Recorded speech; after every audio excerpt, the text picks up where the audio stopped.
Hey there, you're here early? How did you get to my bedroom? Woo! Hello, my Spanish galleons. You're looking lovely today, I bet. So I didn't finish my last video, at the time of recording, in that I did record it, I did edit it, I did upload it, but I had maybe 2 hours left of tweaking, fixing a few audio issues and adding a few images and whatnot, and my computer decided to just kaputski. I was that close, finishing a video that I've been working on for months, because this is just a pattern, apparently. So my computer still turns on, I could still go into the OS in safe mode, which means that I can't actually edit video or make music or really anything, and putting it in regular mode doesn't really open. It stays on the please wait, and there's a little thing that spins like that. It says please wait, and even if I wait overnight, it doesn't progress beyond that. So, I don't have a computer at the moment. So I don't even know when I'm going to be able to edit this. So I did upload my video unfinished with a few tiny little details that I would have tweaked, but once I have a computer again, I might go back and tweak it and re-upload it. But until then, I'm going to record this video, and who knows when I'm going to be able to edit it. I decided that I was going to make a taste test today. So, a little backstory, because I am neurodivergent. A while back, I decided I was going to rewatch Smiling Friends, which is a cartoon that my parents would probably hate. And for those of you who have watched it, you know that there's an episode featuring a Chinese century egg, and Charlie, one of the main characters, voiced by Zach Hadel, says, "You gotta try it at least once." Long story short, I bought some century eggs. Ta-da! So I discovered that there was an Asian market, like, right next to where I live. That was until a couple weeks ago when they closed, because, of course. But I was able to buy these before they closed. And now I'm going to be able to taste them. Century eggs, or preserved duck eggs, or more traditionally known as pitan, are duck eggs that are essentially treated in a mixture of ash, salt, water, and I think a little bit of green tea. It's put into that mixture and buried underground for about 3 months, about 100 days, not 100 years. And then it creates this gelatinous texture to it. It becomes black, it becomes green on the inside, and I've been dying to try it. I did taste the salted duck eggs, these things, and at first I didn't like them, because they're not f***ing around when they say salted duck eggs. It's mostly salt, and at first I didn't like it, because I tasted it on its own, which is not really the way you eat it. But it grew on me. I would start eating it in rice, in couscous, in ramen, and it really added a certain flavor to it that I really enjoyed. I think the closest approximation to a Western palate would be like feta cheese. That's kind of like the closest you're gonna get, but like much more intense. Like you can eat feta cheese on its own. You probably shouldn't do that with a salted duck egg. Now, same thing with these. I've been saving this so that I can film it because I have content brain, and today's the day. So, pitan. Traditionally, pitan is served in something called kanji. For those not in the know, kanji is a writing system that has been adopted in Japan that uses the Chinese lettering system. Wait, no, scratch that. Different kanji. Kanji in this context refers to a rice porridge.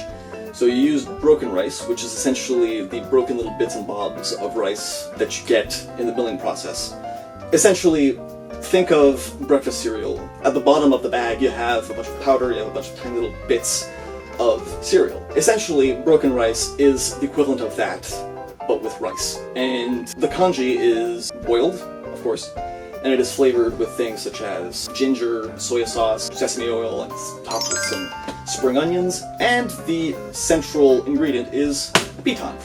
That is the traditional way to serve it. Unfortunately, I could not find broken rice anywhere I went. I went to the Asian market where I bought this. I went to Walmart.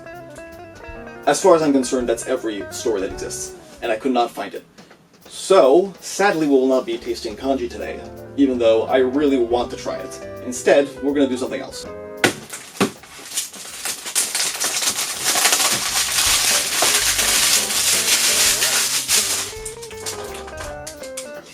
Whew! Okay, first thing, I immediately smell that. Whew! What does that smell like? I want to say it smells earthy. It smells almost like grass clippings. Slowly but surely, it's dissipating in the air. This is what it looks like. It's actually a beautiful color. Let's see if I can get a close-up video of this. So, this is what you get. Very nice. Kind of looks like an elongated moon or something. Very nice. Looks kind of like a stone. By the way, I need to mention that because my computer doesn't work, I cannot record myself using my DAW. I have to rely on the sound of the camera. I should probably get some dishes for this.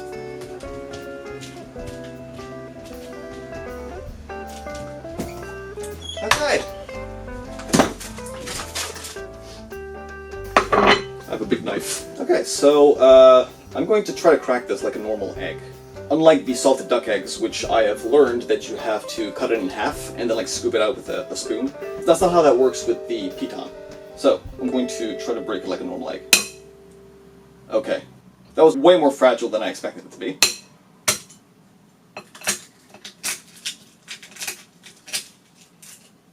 Oh my god. Look at that. That's black. I didn't expect it to be that dark. I expected it to be like greenish, which I think it is. It is kind of green. Yeah. But look at that. It's an amazing color. And it's, it feels like a regular egg, maybe a little bit more gelatinous.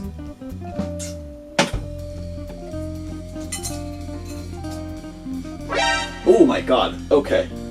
That is definitely a smell that exists. That smells like dog breath. It smells like a dog's breath, or a cat's breath. So, but it's definitely a beautiful color. Wow. There's a little bit at the bottom there, so I didn't manage to get all of it, but it did peel generally really well. It is kind of sticky, a little sticky. I'm gonna get rid of this. Okay, so I'm going to cut this in half, and we're gonna look at what it looks like on the inside. Okay. Oh, that's like a very dark amber color. So there's your amber.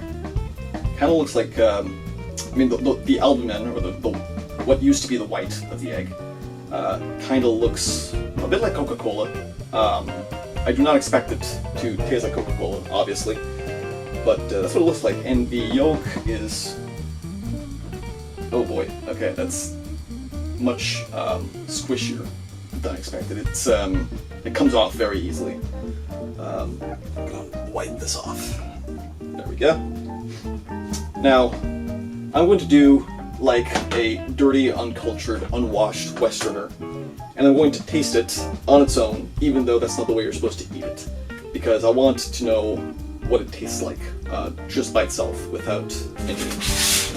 I just realized this is the way. Love that for me. Let's try this. Now, of course, it kind of looks like Coke, like Coca-Cola, but I have to get that off my, oh my god, look at that. I have to get that off my mind because I don't think it's going to taste like Coca-Cola. Especially because there are other brands available. I'm going to take a small bite because I'm probably going to regret that. Okay. Here we go.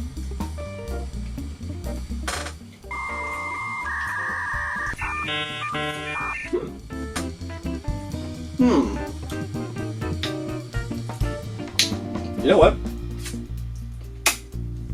I did not expect it to taste like that. I thought it was going to be much saltier, much less appealing.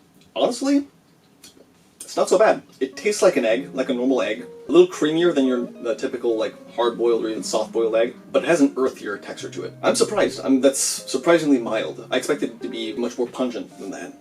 I'm pleasantly surprised, honestly. Sadly, there is something that sometimes occurs. Oh wait, hang on.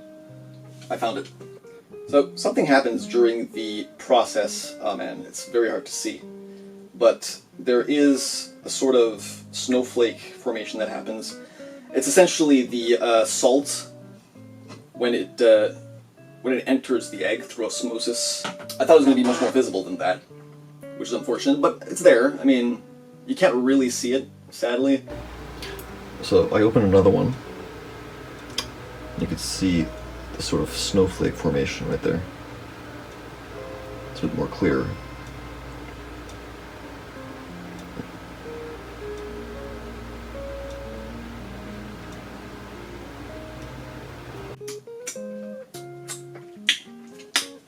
Yeah, very creamy,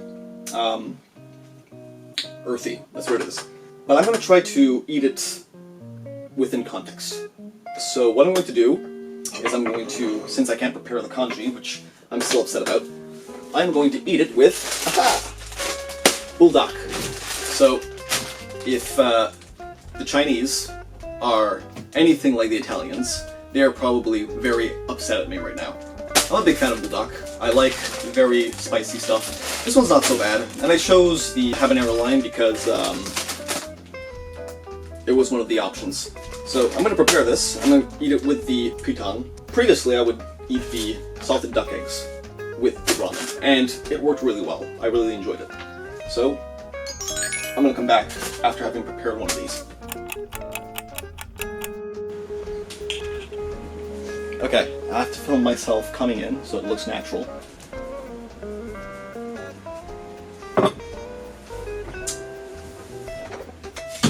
So I have my ramen done. It smells very nice, and I'm going to just taste it on its own.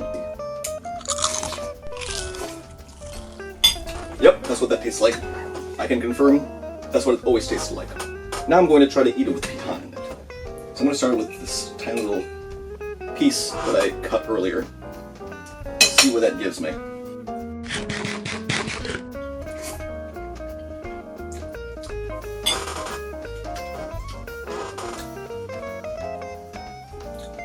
I don't really taste it. I might have eaten too much of the sauce and the ramen for the amount of pitan that I put in.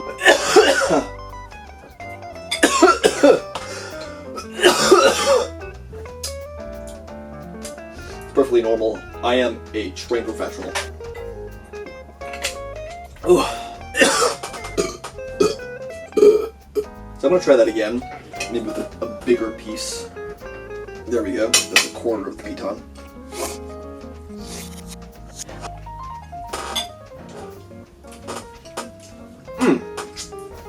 Okay.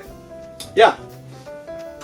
When the ratio is better, that's pretty nice. There's a bit of sweetness that comes from the sauce with the added creaminess and chewiness of the egg, which is nice. It kind of overpowers the egg, sadly. So I'm probably gonna have to find like different recipes for it. With the salted duck egg, it kind of worked because this is kind of salty. It adds to the flavor, but it's kind of overpowering for the pitan, which is not as salty. It has a much milder taste. Pitan and ramen is mostly something that works texturally, but I think you can just do a regular hard-boiled egg rather than, you know, spending your money on pitan for that. But you know, I was pleasantly surprised by the flavor of pitan on its own. I'm gonna try this again.